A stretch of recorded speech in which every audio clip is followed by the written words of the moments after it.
আইপিএলে কলকাতার বিপক্ষে ব্যাটিংয়ে নেমে বিপর্যয়ে পড়ে পাঞ্জাব। চতুর্থ ওভারেই জোড়া উইকেট পতন পাঞ্জাবের। প্রিয়াংশু আর্য 22 ও শ্রেয়াস আইয়ার শূন্যতে আউট। পরের 2 ওভারে আরও 2 উইকেট পতন পাঞ্জাব কিংসের। জশ ইংলিশ 2 রানে, ওপেনার প্রপসি মারান সিং 30 রানে আউট। 6 ওভার শেষে সংগ্রহ 4 উইকেটে 54 রান। চরম ব্যাকফুটে পাঞ্জাব কিংস। নিহাল ওয়াধেরা 10 রানে আউট। ব্যর্থতার বৃত্ত থেকে বের হতে পারেননি ম্যাক্সওয়েল। তিনি ফিরলেন 7 রানে। 76 রানে পাঞ্জাবের 6ষ্ঠ উইকেট পতন। পেসার হার্ষিত রানার পর স্পিনার বরুণ ও নারিনের বোলিংয়ে অসহায় পাঞ্জাব। 10 ওভারে তাদের সংগ্রহ 6 উইকেটে 80 রান। 11তম ওভারে নারিনের জোড়া উইকেট।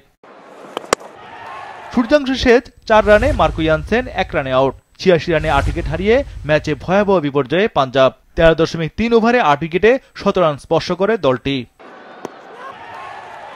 শেষ পর্যন্ত মাত্র 111 রানে অল আউট হয় প্রীতি জিন্তার দল পাঞ্জাব কিংস। কলকাতার পক্ষে হার্ষিত রানা 3 উইকেট নেন। বরুণ ও নারিন দুজনেরই শিকার 2 উইকেট।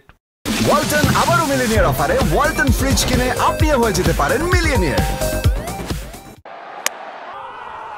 112 রানের সহজ টার্গেটে নেমে বিপদে পড়ে কলকাতা।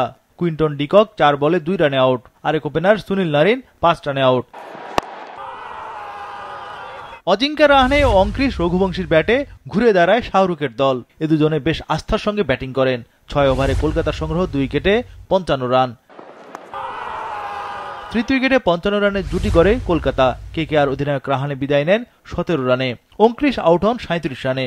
দুজনকে বিদায় করেন চাহাল। 10 ওভার শেষে কলকাতার সংগ্রহ 4 উইকেটে 72 রান। শেষ 60 বলে দরকার আরও 40 রান। পাঞ্জাব দলের স্বস্তি আসে 7 রানে ভেঙ্কটেশ আইয়ার আউট হলে। 12তম ওভারে চাহালের জোড়া উইকেটে লড়াই ফেরে পাঞ্জাব কিংস। রিঙ্কু সিং 2 রানে আউট। রামদীপ Singh golden duck. 79 রানে 8 উইকেট হারায় কলকাতা।